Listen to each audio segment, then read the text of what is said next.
So today's episode is with Ryan Lisk. Now, Ryan is the founder of Hybrid Legal, which is a company that provides legal advice to business owners.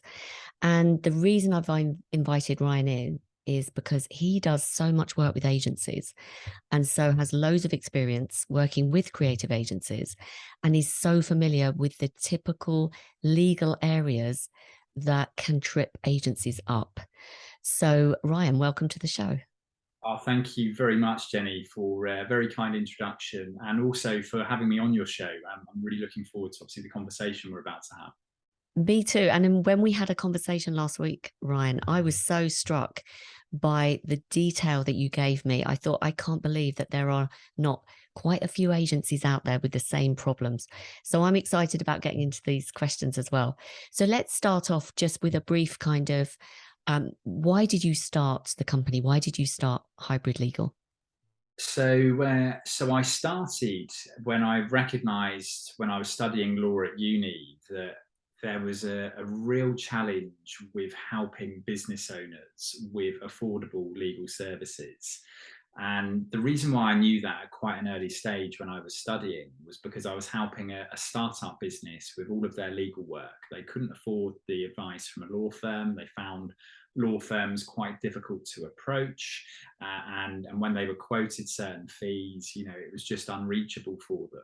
So they used me, somebody that wasn't qualified, didn't really have much experience at all, but they still thought, you know what, we'll have a go with Ryan and see if he can help.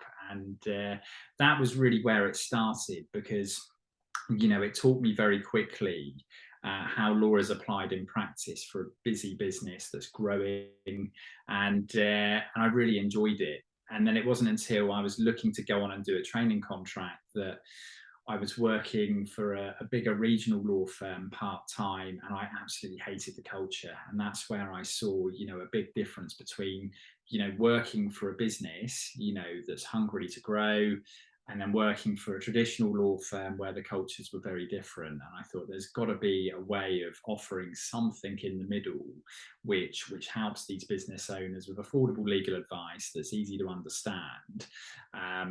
And also doing it in a way that's going to be more fulfilling for the legal team as well, because a lot of the lawyers that I was working with were really unhappy with the profession. And I mean, I won't bore you with the inner details of that, but I thought, you know what, I'm going to have a go at doing this myself, and founded Hybrid. And like just give us a flavor of the types of clients you have on the agency side, but also how you work differently to perhaps the kind of the firms that you were used to working for. Sure. So in terms of the types of agencies, we work with agencies from, quite small social media companies through to specialist software development houses, right through to PR and global communications businesses. So the range of agencies really does vary. And in terms of, what are they using us for? How are we working with them that's different to, other law firms? Um, the main pull for them is our subscription model, where they're able to outsource their legal support to us. We become their legal agony aunt, for want of a better word, and they're passing us a whole number of things from, master service agreements they might currently have that are just horrible, and they want them, completely stripped down into a format where it's nice and easy for their clients to understand, but it still protects their business, through to dealing with freelance agreements, helping with intellectual property and protecting different forms of intellectual property. It might be specialist license agreements if they're developing an app, for example. We might be working on things like that. Or it might be the more day-to-day HR and employment queries with their team that they need our support with. And they're able to do that with us by paying a fixed monthly fee, which gives them that legal support. So they've already got it budgeted for, so they're not really receiving any unexpected bills. But we do work with a number of agencies as well on a pay-as-you-go basis, where will just scope and quote depending on what it is that they need, and they just pay as they go along. So I think the big thing for us is being transparent with fees, being very upfront about fees, helping an agency understand whether they can invest in our support, whether they're at the right stage or not to invest in that kind of support. And if they are, we make sure that we take the time to really get to know them and give them a solution that works for their particular business, rather than using a cookie cutter approach. So yes, I hope that kind of answers your question. Spot on, spot on. And I also forgot to say at the beginning, actually, that I've seen lots of compliments about working with you from the likes of Spencer Gallagher, who's obviously, introduced you to the agency nomics community, and just some really great feedback. So whatever you're doing it really, really well. And obviously, I think for me, that sounds like a fantastic way of going, subscription model or, pay as you go. So it sounds very flexible. So Yeah. if there's someone listening that's kind of growing an agency, have you got any advice for kind of the key areas they need to be considering from a legal perspective, like when they go from maybe a one-man band or maybe two or three, and then jump to maybe a 1 million turnover and then a 5 million turnover? Is there any kind of grading of legal matters that you think are more pressing at each level? Sure. So that's a really good question. I think I like the idea of breaking it down with the journey of a newly formed agency through to its growth and then through to potentially an exit. So I would say that, when the agency starts, it's a really good idea to invest in a suite of contracts, which sounds like a massive turn off. I appreciate it. You kind of think, oh God, contracts. Really? I've got more things to invest in rather than bloody contracts. But the truth is, you can get contracts cost effectively, particularly in startup phase.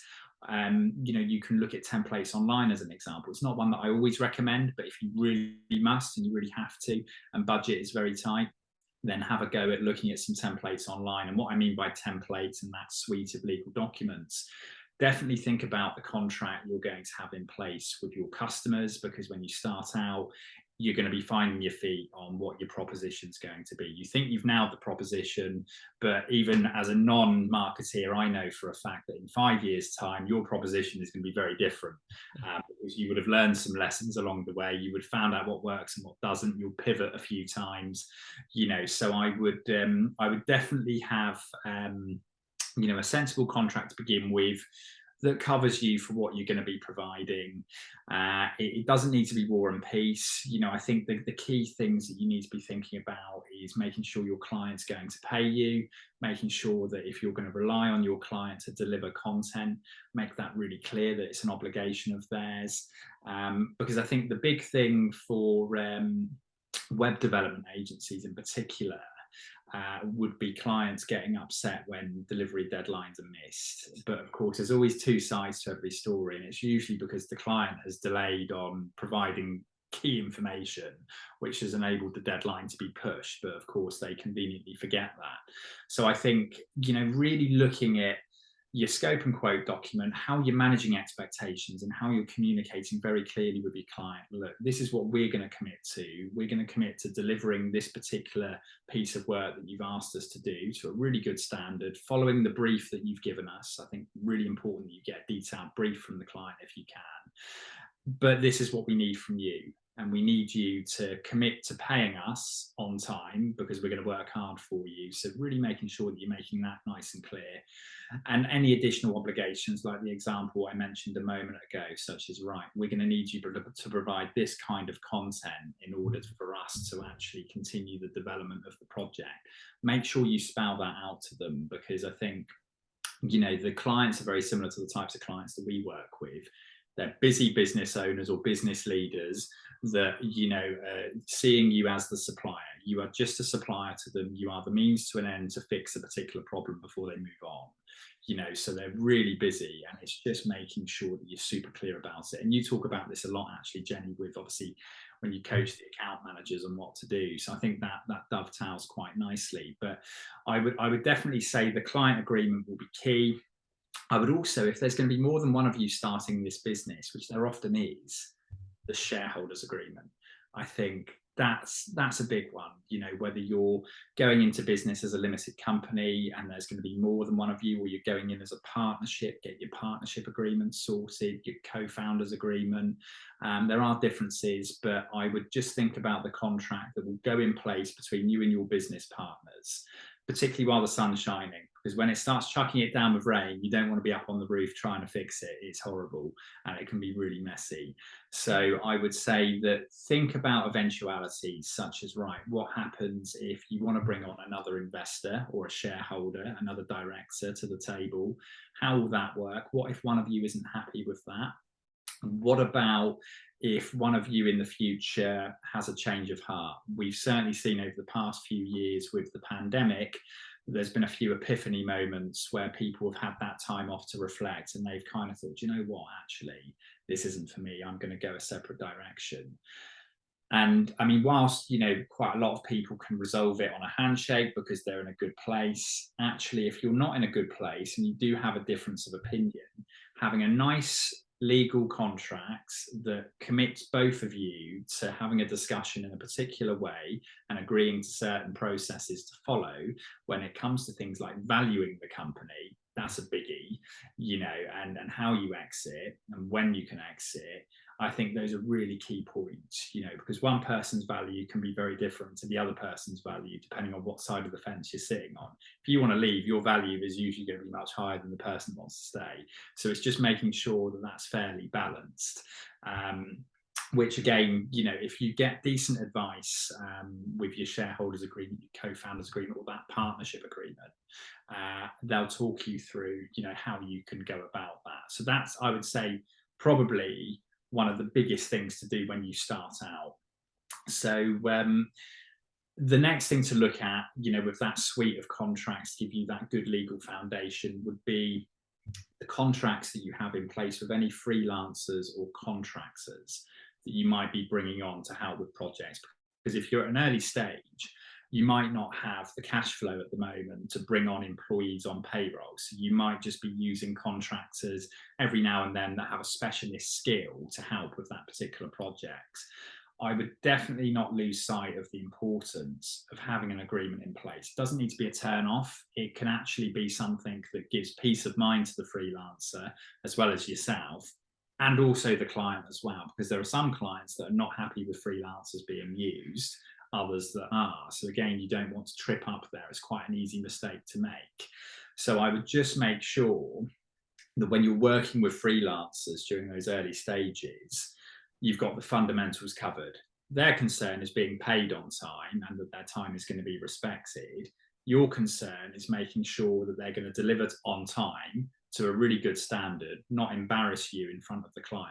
And most importantly, they're not going to run away with the client. It will be difficult generally in the future, particularly with things like confidentiality. So it's making sure that you're dealing with those points, as well as intellectual property ownership as well. Because if you have a freelancer that's created something bespoke, you know, that's specific for that particular project, and there's a form of intellectual property that's been created that's capable of actually being owned by the client, but there's no clear paper trail to document that, it can be really messy in the future when one day your client wants to sell the business or raise investment and the due diligence takes place and they knock your door to say, can you just talk us through this particular project that you worked on, where the intellectual property sits for this particular piece of work? We just need proof of ownership. And you shrug your shoulders and say, oh, that was done by, you know, so-and-so a couple of years ago, freelancer, they're, you know, in a beach in Mexico smoking a cigar now.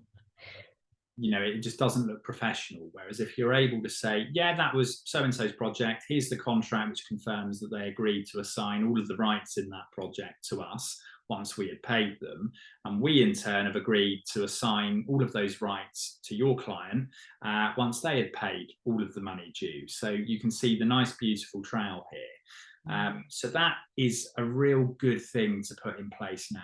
And the investment that you'll need to make in that simple process will probably be much less than £1,000 if you do it right, compared to if you have to knee-jerk it when the client knocks the door asking about that trail and you're then scrabbling around thinking, oh God, I now need to try and, play this tactical game of negotiation with freelancer, that it's not worth anything, but actually could be worth a fortune. But equally, it can be a good opportunity for the client as well, which we'll come on to later on during this conversation. But I'm going to pause there. Is that all making sense so far? This is fantastic. And I'm sure loads of people are thinking, oh, I better have a look at my contracts and see what I've got in there. Just one small question. You mentioned, some clients don't like you using freelancers. Do you advise agencies always to kind of bring that up? Because surely there are some freelancers that get used at the last minute, and you wouldn't necessarily draw that to the client's attention. What's your advice on that?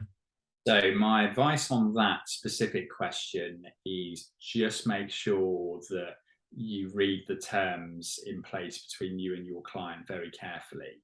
Now, the chances are, if you've put your own terms in place and you've had them drafted properly, it will enable you to use a freelancer whenever you like, so long as you obviously have a suitable agreement in place which commits that freelancer to the same obligations that you've agreed to commit yourself to in the contract with your client.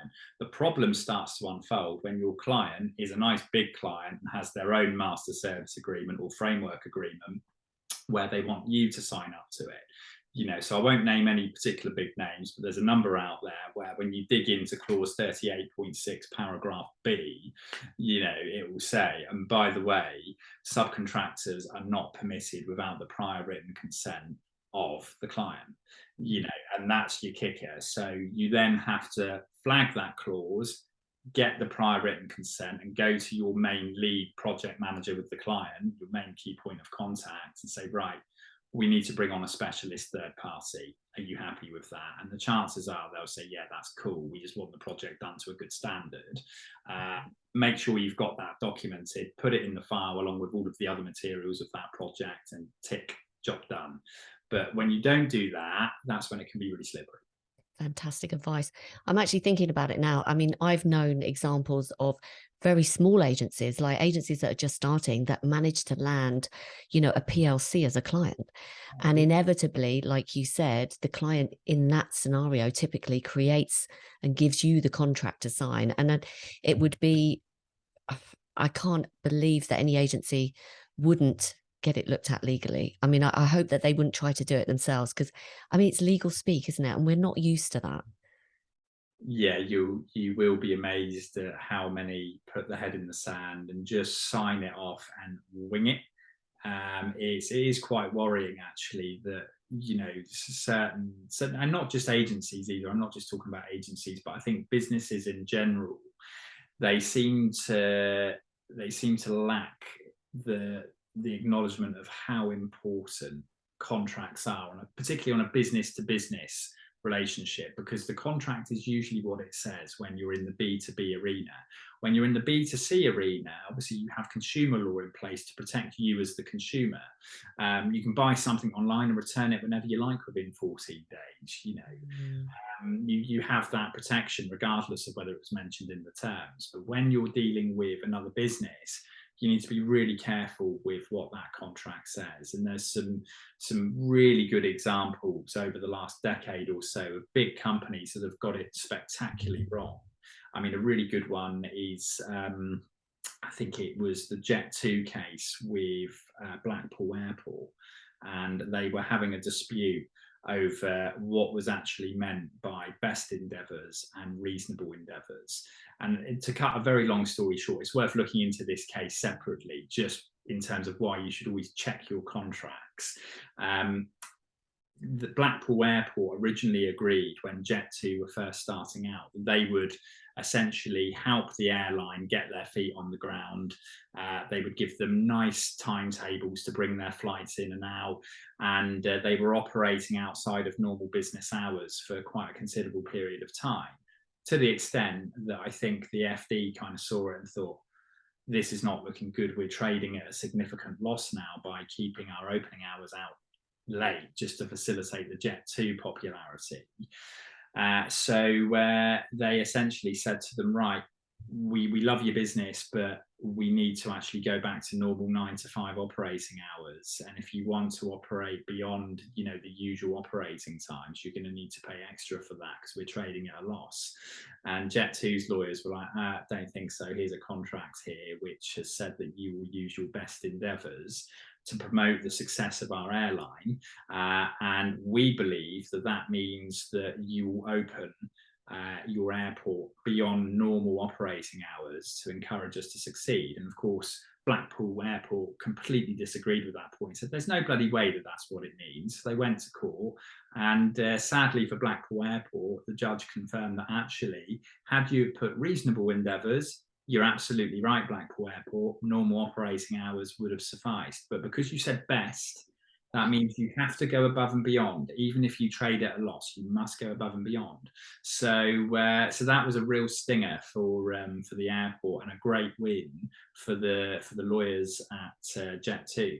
So just the slip of the words there can be really tricky. Now that's just quite a big example. But I would, and I'll give you an example later on as well, of areas where agencies can easily avoid legal traps, and what to look out for. So we'll come back to that later. Great. I mean, this is really good stuff. And like you said, the wording is just going to have such a bearing on it as well. So we're talking about agencies that are starting out. You talked about the client agreement. We've talked about making sure that they have shareholder agreement in place and the proper legal structure. Also, if using freelancers and contractors.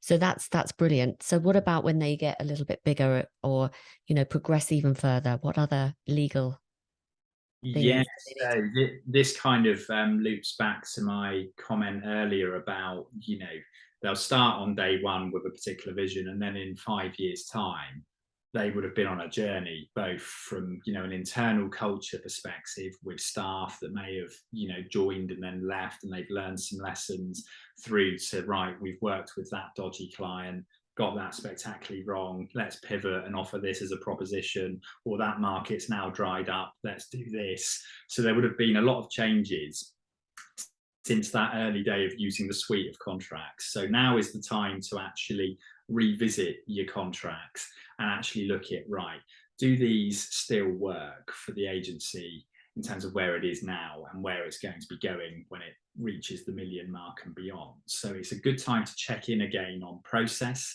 list out the mistakes and the challenges and the near misses, because chances are you may have had a fabulous time over the last 5 years or so, but you may have had a few near misses where you thought, God, we got lucky there.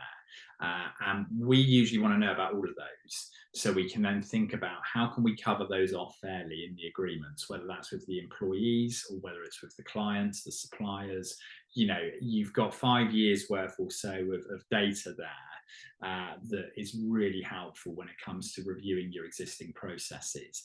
But when you're at that point, you're usually going to have a little bit of a head count. You're going to have a handful of staff. So again, making sure you've got some good policies and processes in place, and you've invested the time to speak to an expert just to give you the rubber stamp of approval on what you're currently doing. That's definitely key. And at that stage, you might also have retainers in place with clients as well. You might have suffered your first couple of cases of scope creep. Again, it's looking at, right, well, what can we do now to just make sure that's covered off? And you might have had a few data protection near misses as well, with subject access requests, maybe a breach, who knows, hopefully not, but it happens. So again, it's a brilliant time to sit down and re-review the structure, ready for when you tip past the million mark. Amazing. And then following that, do you also help with exit? Do you get involved from an exit perspective? 100%. We love it. I mean, we love working with agencies of all sizes, but it's lovely to be able to help an agency sell the business. They've worked really hard to do, and it's become a major milestone usually for them to sell. Not in all cases. Some cases, it can be a bit of a distress sale or a distress merger, but in most cases that we deal with, it's usually for all of the right reasons, where it's time now to hand over to the new owners, and that's usually a good thing for the team that's moving over with them, and also for the owners that are exiting the business. So definitely something that we can help with. And actually, it was it was really nice to be able to attend the Cactus event last week in London, where there were 4 panelists that had all successfully exited their agencies. And it was quite interesting because I couldn't help myself but ask the question of, how did you find the due diligence process? And was there anything, if you had your time again, that would have enabled it to go a bit smoother? And there was quite a consistent answer among all of them, which was, yeah, we really wish we got our contracts sorted, because there were moments of, going through cupboards, trying to find paperwork, and, rushing around thinking, oh shit, we've not got these kind of things, excuse my French, but, they're thinking, oh, where is it all?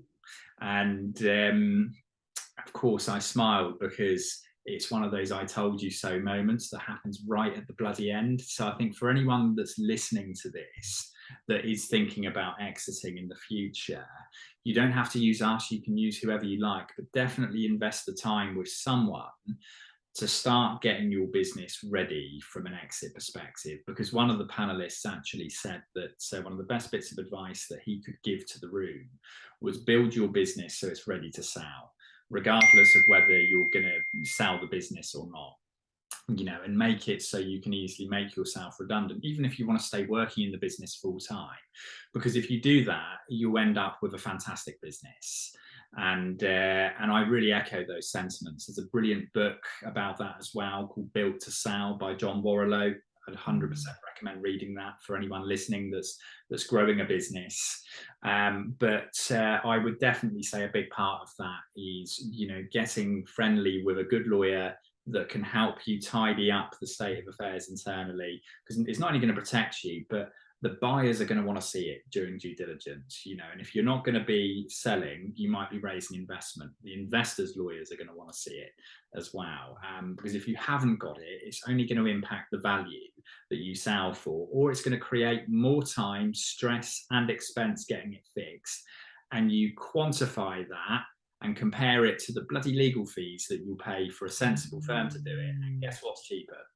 So I mean, it's an insurance policy, isn't it, for that piece of business that you have, and also your own business. I mean, there's so many reasons to seek proper legal counsel when you are going through this journey of growing your own agency. It's just, I mean, for all of the reasons that you've said.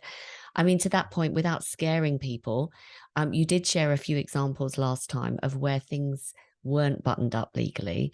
And I think this is really valuable for people listening to kind of hear some real life examples of maybe near misses, maybe when it went really badly, just so that they can benefit from someone else's mistakes. Sure thing. So I've thought about this actually, Jenny, since our last conversation, and there's 3 quick stories that I'd like to share with you. The first is about the laid back and disorganized e-commerce agency. The second is about a playground project. And the third is about an expensive copier. So those are the 3. So if we start with the laid back e-commerce agency, this particular e-commerce agency, they were really good in respect of, building and developing really nice looking websites. They usually performed very well from an SEO perspective, because they had an absolute wizard in-house that was great at SEO and pay-per-click campaigns. So they kind of traded off of his reputation for a good few years.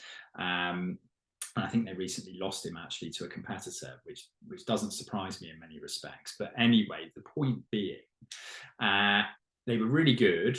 They had, I think, no more than about 20 or so clients that they were offering a hosting service to, because usually if you build a website for a client, the chances are you're going to take care of the hosting as well, usually through something with Amazon, Rackspace, whoever it is that you would use. Most are on AWS now, but back when this particular incident happened, it was actually a different hosting provider that I won't name, just to be professional.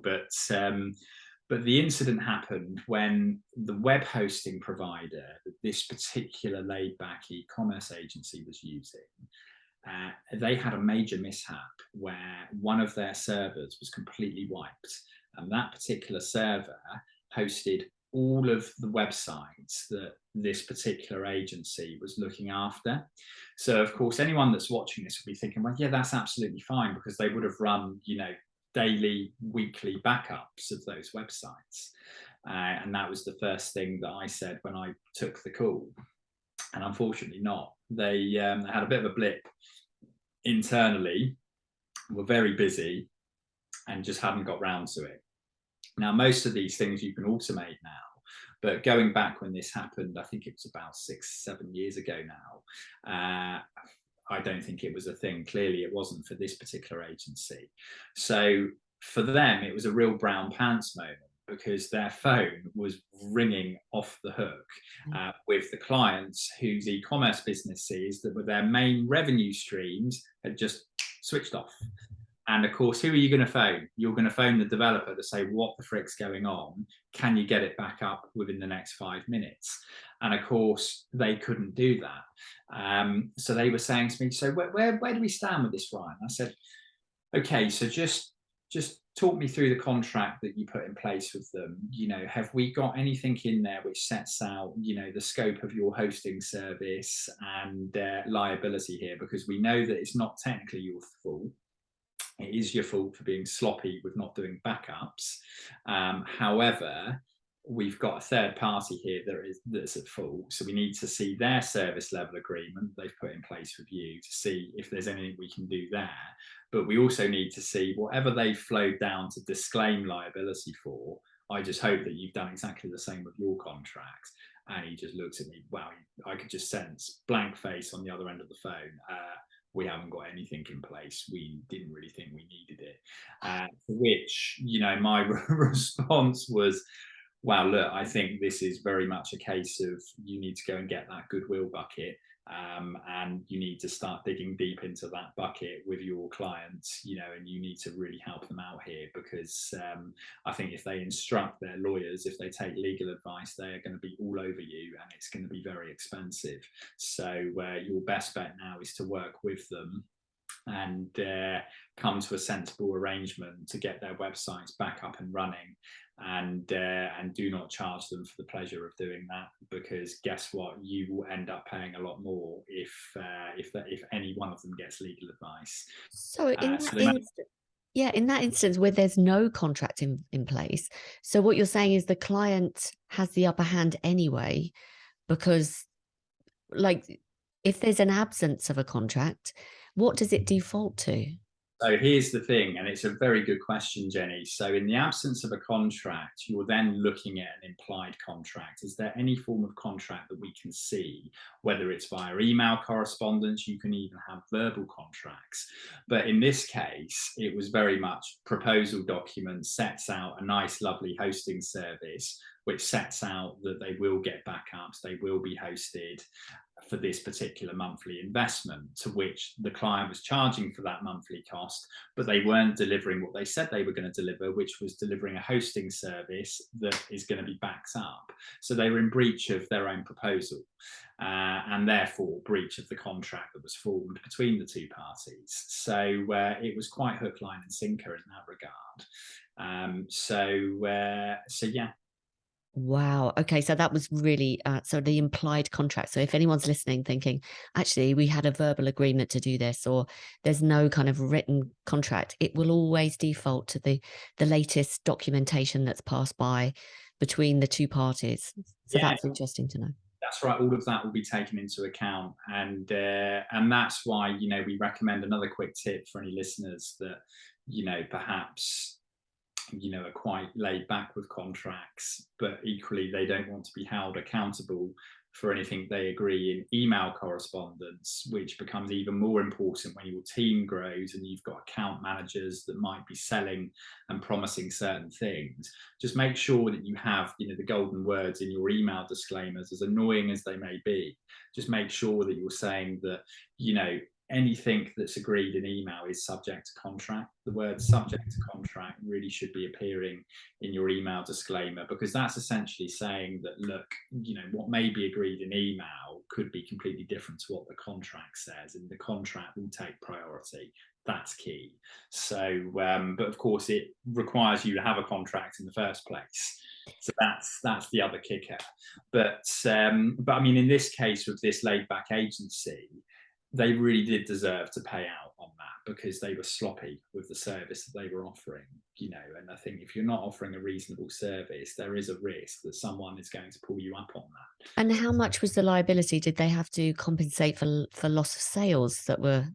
That's where it could have gone. That's where it could have Yeah. been pretty high risk because consequential loss is usually disclaimed in a well-drafted contract, and you usually have a well-constructed limitation of liability clause.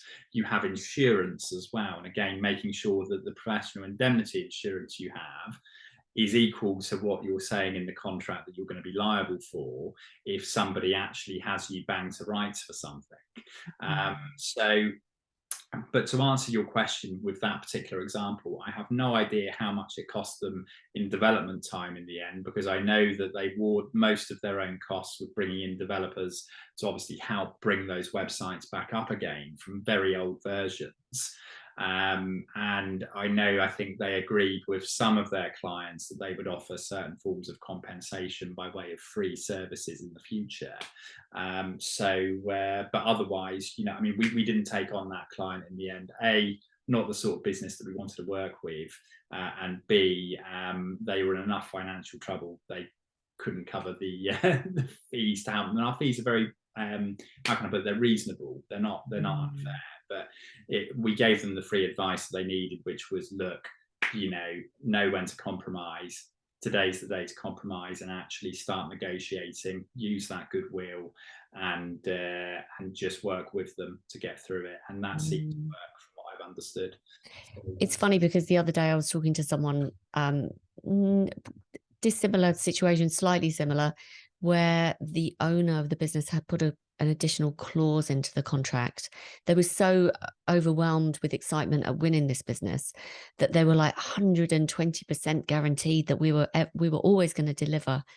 But something happened and they couldn't. And this clause was in there that the owner had put in there to say that they would compensate for, the loss of sales, which I think was done in such a kind of a big gesture, because we knew that we would never fail.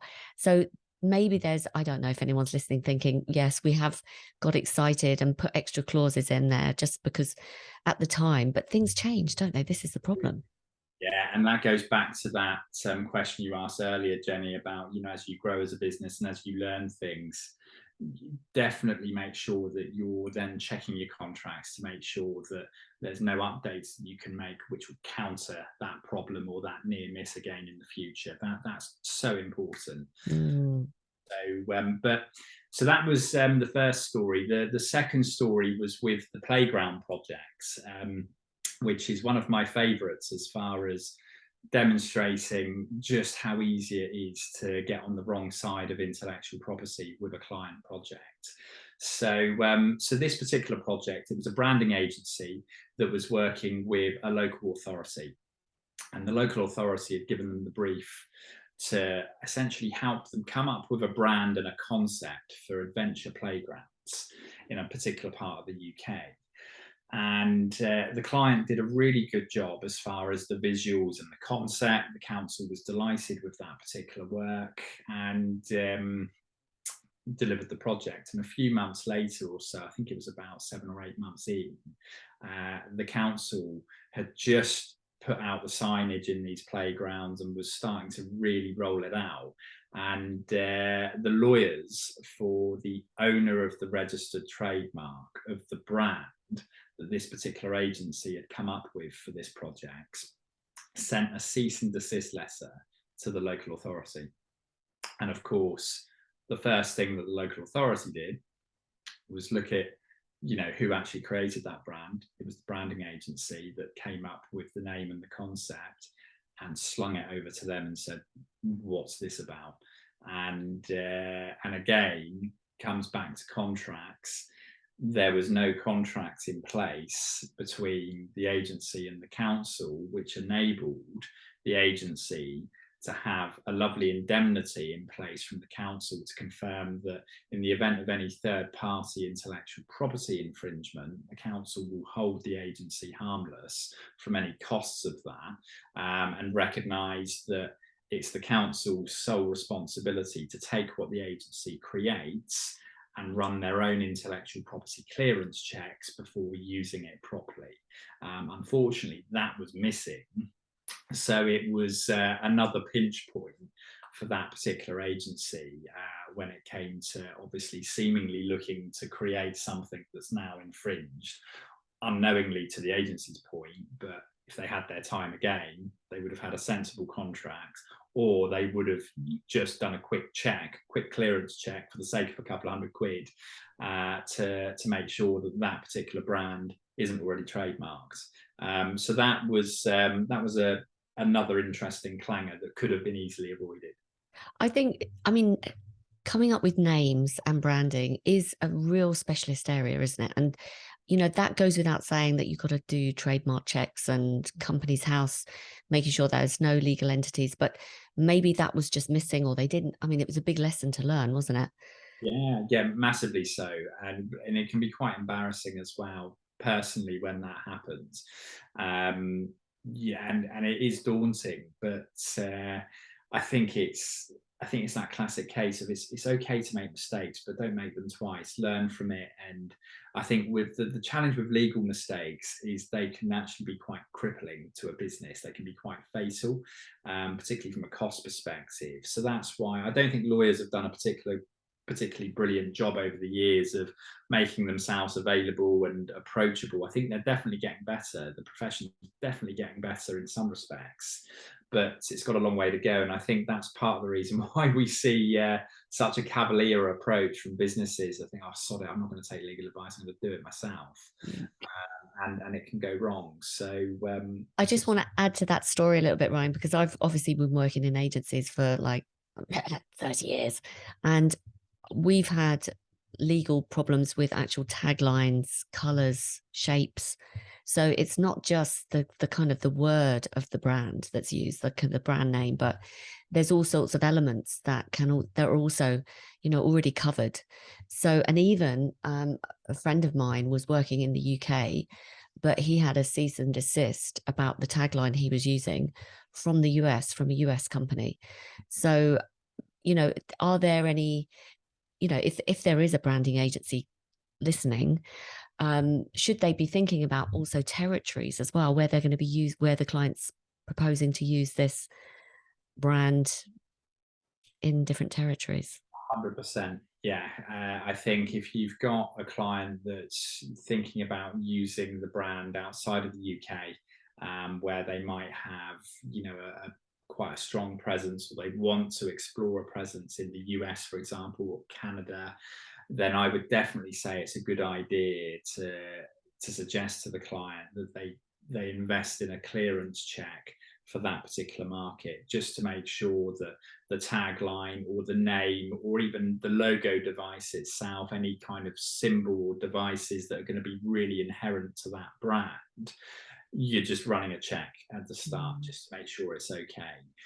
Because if you think the UK is quite contentious, over in America, it's a whole new ball game over there.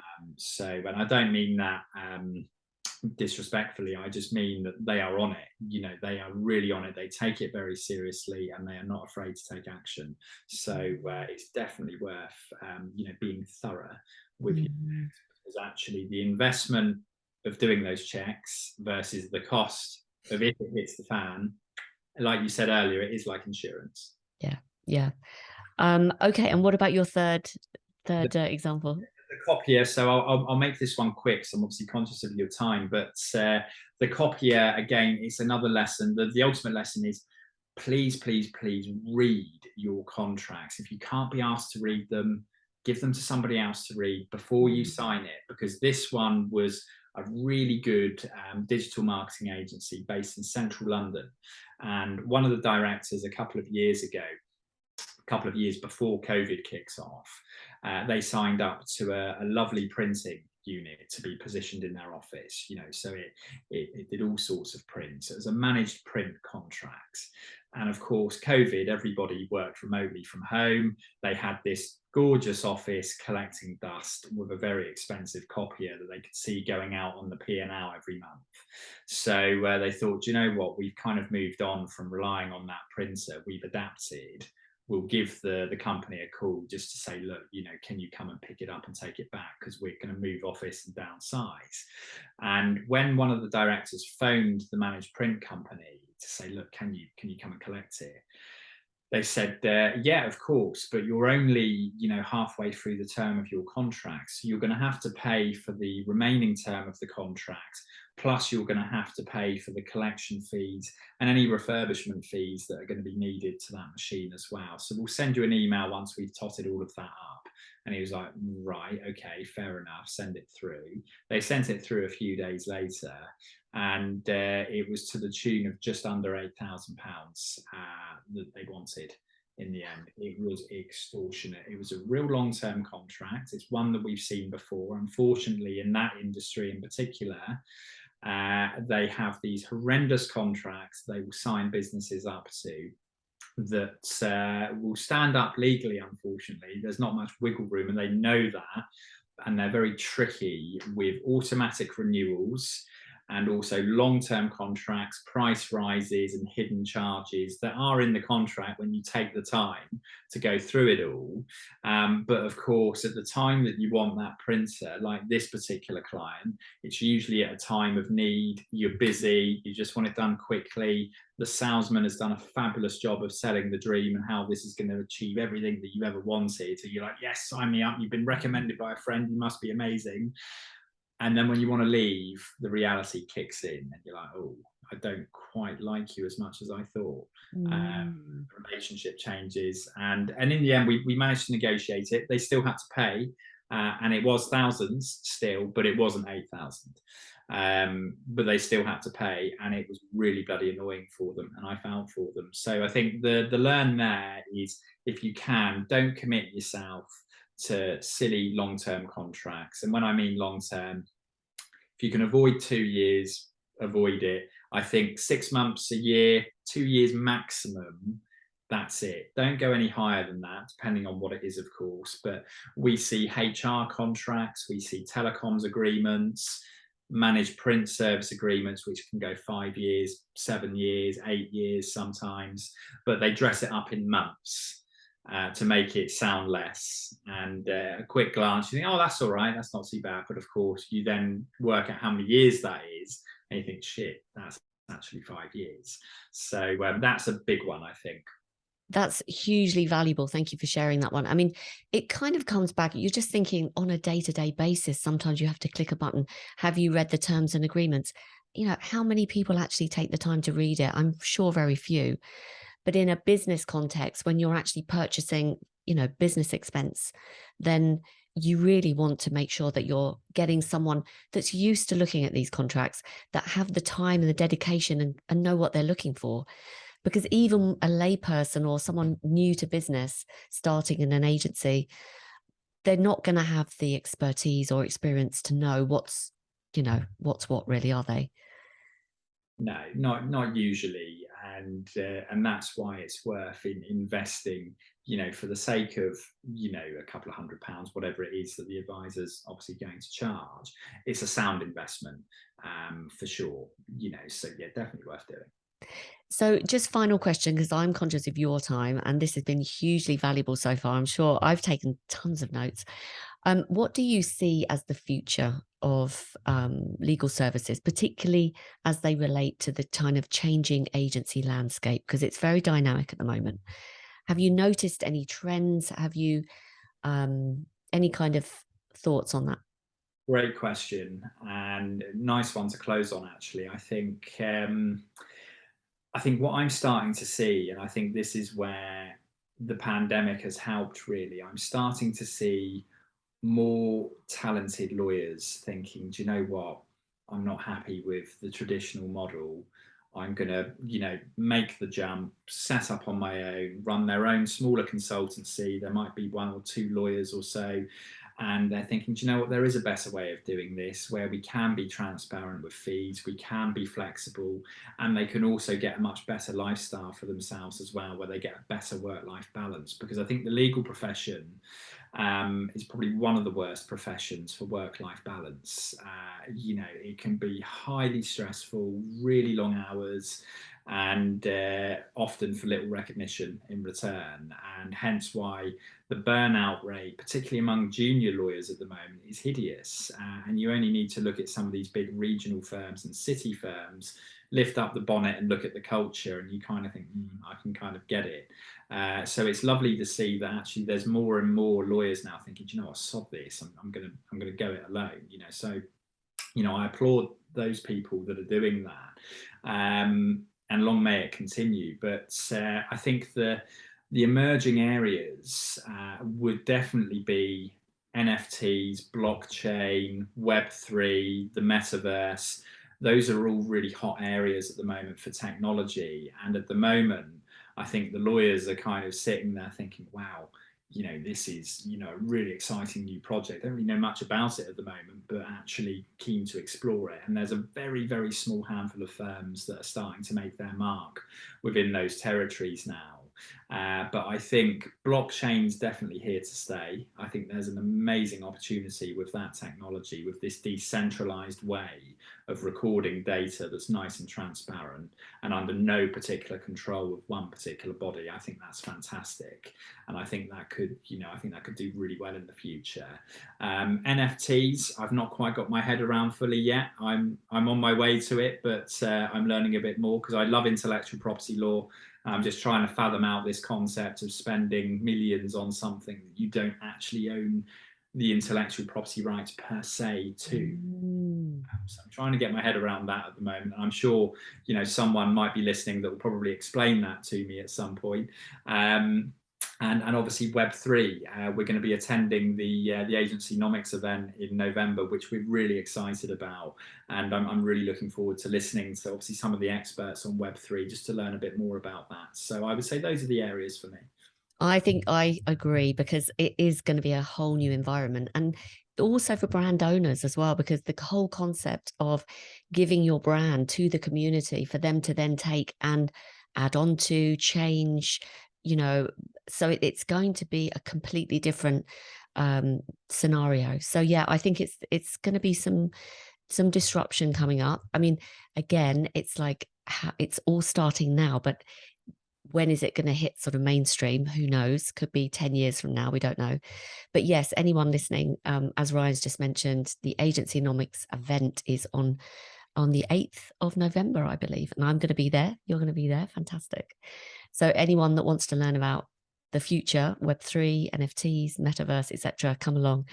Listen, Ryan, that has been hugely valuable. I've made tons of notes, and I will be passing this along as to the agencies I'm working with.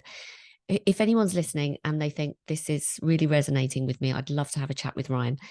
Who would you like to be contacted by, and what's the best way of doing that? Yes. So, well, firstly, thank you very much, Jenny, for inviting me on again. It's been a pleasure to speak to you, and I've really enjoyed it. So hopefully the listeners have got some value out of today. If anyone does want to get in touch and have a chat, the best bet would be to either connect with me on LinkedIn, so it's Ryan Lisk, or alternatively go on to hybridlegal.co.uk. You can have a look around the website and just see, more about the services that we offer. We will soon be launching a free agency legal health check, which will be nice and easy to fill out. It will be on a Typeform platform, so nice and easy to go through. And that will actually help agency owners work out, from a legal perspective, where are they strong and where do they need to actually, think about improving. And we can obviously help them with those areas if they wish, but there's no obligation. It will just help them get a bit of a steer on how they're standing. So I'll let you know when that's live. But yeah, I would say through the website or through LinkedIn. Amazing. That sounds really valuable, by the way. Thank you so much. We will make sure that we include all those links in the show notes, Ryan. And once again, thank you so much for sharing so much value and so many tips. Oh, pleasure. Thanks, Jenny.